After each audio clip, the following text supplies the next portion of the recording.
അന്താരാഷ്ട്ര തലത്തിലേക്കാണ് പോകുന്നത്. ബംഗ്ലാദേശിൽ ഷെയ്ഖ് ഹസീന തുടർച്ചയായ 4ാം തവണയും അധികാരത്തിൽ. പ്രതിപക്ഷ പാർട്ടികൾ ബഹിഷ്കരിച്ച തെരഞ്ഞെടുപ്പിൽ വോട്ടെടുപ്പ് നടന്ന 299 സീറ്റുകളിൽ 223 സീറ്റുകൾ നേടിയാണ് ഹസീനയും അവാമി ലീഗും അധികാരം നിലനിർത്തിയത്. വിവരങ്ങളുമായി ER രാഗേഷാണ് ചേരുന്നത്. Ragesh, very good morning. ഇതിപ്പോൾ ഇന്നലെ തന്നെ നമുക്കിത് കാര്യങ്ങൾ ഉറപ്പായിരുന്നു. പ്രതിപക്ഷ പാർട്ടികൾ ബഹിഷ്കരിച്ചതിനെ തുടർന്ന് ഹസീന സ്വാഭാവികമായും അധികാരത്തിലെത്തുമെന്ന കാര്യത്തിൽ ഒരു വ്യക്തതയുണ്ടായിരുന്നു. ഇതിപ്പോൾ ഔദ്യോഗികമായ സ്ഥിരീകരണം വന്നിരിക്കുന്നു. വിശദാംശങ്ങളിലേക്ക് കടക്കാം. Ranjini, good morning. അപ്രതീക്ഷിത തെരഞ്ഞെടുപ്പ് ഫലം തന്നെയാണ് ഉണ്ടായത്. 5ാം തവണ ഷെയ്ഖ് ഹസീന ബംഗ്ലാദേശിന്റെ പ്രധാനമന്ത്രിയാവുകയാണ്. തുടർച്ചയായ 4ാം തവണയാണ് ഷെയ്ഖ് ഹസീനയുടെ വിജയം. 2008 മുതൽ തുടർച്ചയായി ഷെയ്ഖ് ഹസീന അധികാരത്തിലുണ്ട്. ഇപ്പോൾ ഏതായാലും ഈ തെരഞ്ഞെടുപ്പിലും വലിയ വിജയം ഷെയ്ഖ് ഹസീനയുടെ അവാമി ലീഗ് നേടിയിരിക്കുകയാണ്. കാരണം പ്രതിപക്ഷ പാർട്ടികൾ ഒക്കെ തന്നെ ബഹിഷ്കരിച്ച തെരഞ്ഞെടുപ്പാണ്. കാരണം മുഖ്യ പ്രതിപക്ഷമായ BNP അടക്കമുള്ള പാർട്ടികൾ ബഹിഷ്കരിച്ച തെരഞ്ഞെടുപ്പാണ്. അതുകൊണ്ട് തന്നെ 40% മാത്രമായിരുന്നു ഇത്തവണത്തെ പോളിംഗ്.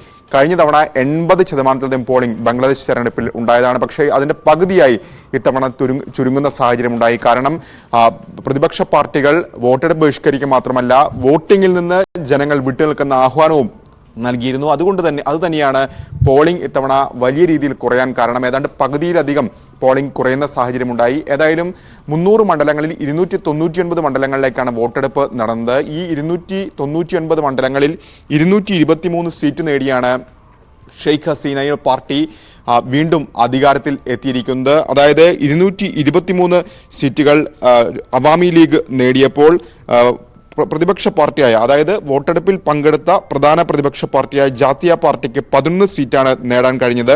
ബംഗ്ലാദേശ് കല്യാൺ പാർട്ടി 1 സീറ്റിൽ വിജയിച്ചു. ജാതീയ സമാജ് താന്ത്രിക് പാർട്ടി 1 സീറ്റിൽ വിജയിച്ചു.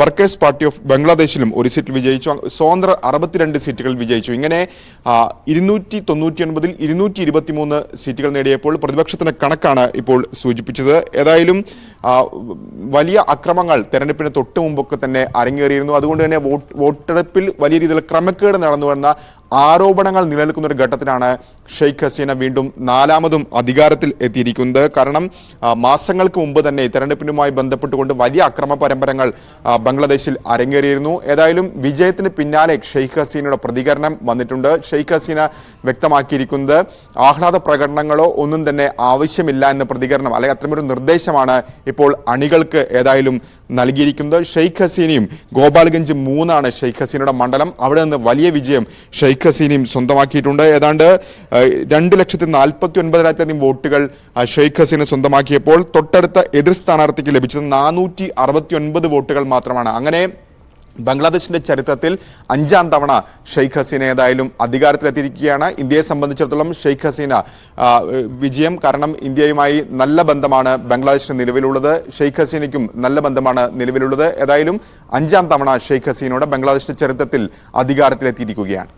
രാകേഷ്, എന്തായാലും ഈ ഷെയ്ഖ് ഹസീന 5ാം തവണയും അധികാരത്തിലെത്തിയെന്ന് പറയുമ്പോൾ പ്രതിപക്ഷം ബഹിഷ്കരിക്കുന്ന വലിയ അക്രമ സംഭവങ്ങളൊക്കെ ഉണ്ടാകുന്നു. വോട്ടെടുപ്പിൽ നിന്ന് ജനങ്ങൾ വിട്ടുനിൽക്കണമെന്ന ആഹ്വാനമൊക്കെ പ്രതിപക്ഷത്തിന്റെ ഭാഗത്തുനിന്നും ഉണ്ടാകുന്നു. അത് പോളിംഗിനെ വലിയ തോതിൽ ബാധിക്കുന്ന സാഹചര്യത്തിലേക്ക് കാര്യങ്ങൾ പോയില്ലേ? പ്രത്യേകിച്ചും 300 സീറ്റിൽ 233 ഷെയ്ഖ് ഹസീന വിജയിച്ചുവെന്ന് പറയുമ്പോഴും പോളിംഗ് വളരെയധികം കുറഞ്ഞിരുന്നു. അതിലേതെങ്കിലും രീതിയിലുള്ള പ്രതികരണങ്ങൾ പുറത്തു വരുന്നുണ്ട്. ഒപ്പം രാകേഷ് അവസാനം സൂചിപ്പിച്ച പോലെ 5ാം തവണ അധികാരത്തിലെത്തുമ്പോഴും ഇന്ത്യയുമായുള്ള നയതന്ത്ര ബന്ധം അത് എത്രത്തോളം പ്രാധാന്യമാണ് ഷെയ്ഖ് ഹസീന വരുമ്പോൾ ഇന്ത്യയെ സംബന്ധിച്ച്? തീർച്ചയായും പ്രതിപക്ഷ പാർട്ടികൾ നേരത്തെ തന്നെ BNP, അതായത് ഖാലിദ് സിയയുടെ പാർട്ടിയാണ്, മുൻ പ്രധാനമന്ത്രിയാണ് അവർ. നേരത്തെ തന്നെ പ്രതിപക്ഷം ഈ വോട്ടെടുപ്പ് ബഹിഷ്കരിക്കുമെന്ന് പ്രഖ്യാപനം നടത്തിയതാണ്. കാരണം വലിയ രീതിയിലുള്ള തെരഞ്ഞെടുപ്പ് അക്രമങ്ങൾക്ക് പിന്നാലെയായിരുന്നു ഇത്തരത്തിലുള്ള പ്രഖ്യാപനം പ്രതിപക്ഷത്തിന്റെ ഭാഗത്തുനിന്ന് ഉണ്ടായത്.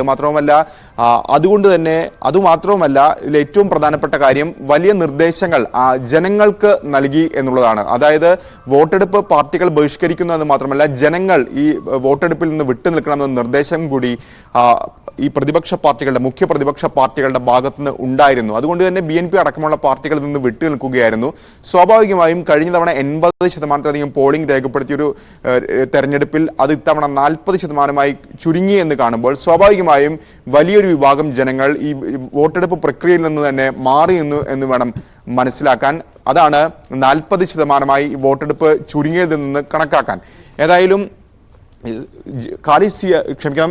ഷെയ്ഖ് ഹസീന വ്യക്തമാക്കിയിരിക്കുന്നത് ജനാധിപത്യം നിലനിർത്തും, ജനാധിപത്യ പ്രക്രിയയുടെ വിജയം എന്ന് ഇന്നലെ വോട്ടെടുപ്പ് ഘട്ടത്തിൽ തന്നെ അവർ പ്രതികരിച്ചിരുന്നു. ജനാധിപത്യം നിലനിർത്തുമെന്ന് പ്രതികരണവും നടത്തിയിരുന്നു. ഏതായാലും ഷെയ്ഖ് ഹസീനെ സംബന്ധിച്ചിടത്തോളം ബംഗ്ലാദേശിന്റെ ഒരു ചരിത്രമാണ്. കാരണം 5ാം തവണ അധികാരത്തിലെത്തുന്ന ഒരു വനിതാ നേതാവ് കൂടിയാണ് ഷെയ്ഖ് ഹസീന. മാത്രമല്ല തുടർച്ചയായ 4ാം തവണ കൂടി വലിയ വിജയം അവർ സ്വന്തമാക്കിയിരിക്കുകയാണ്. ഏതായാലും വലിയ ആരോപണങ്ങളൊക്കെ ഉണ്ട്. ഇന്നലെയും തെരഞ്ഞെടുപ്പുമായി ബന്ധപ്പെട്ടുകൊണ്ട് ചില അക്രമ പരമ്പരകളൊക്കെ തന്നെ രാജ്യത്ത് അരങ്ങേറുകയും ചിലയിടങ്ങളിൽ വോട്ടെടുപ്പ് മാറ്റിവെക്കുകയൊക്കെ ചേരുന്നു. അപ്പോൾ പോലും വലിയ വിജയം ഷെയ്ഖ് ഹസീന നേടിയിരിക്കുകയാണ്. ഇന്ത്യയെ സംബന്ധിച്ചിടത്തോളം ഇന്ത്യയുമായി അടുത്ത ബന്ധം പുലർത്തുന്ന ഒരു നേതാവാണ് ഷെയ്ഖ് ഹസീന. അതുകൊണ്ട് തന്നെ നയതന്ത്ര രംഗത്തും ഈ വിജയം നിർണായകമാണ്. അതാണ് സാഹചര്യം. 5ാം തവണയും ഷെയ്ഖ് ഹസീന അധികാരത്തിൽ എത്തുന്നു എന്നതാണ് ഏറ്റവും പ്രധാനപ്പെട്ട കാര്യം. അപ്പോഴും നമ്മൾ കാണേണ്ടത് കഴിഞ്ഞ തവണ 80% പോളിംഗ് ഉണ്ടായിരുന്ന ഇടത്ത് ഇത്തവണ 40% പോളിംഗ് ഉണ്ടായിരുന്നത്. മറ്റ് വാർത്തകളിലേക്ക് വരുമ്പോൾ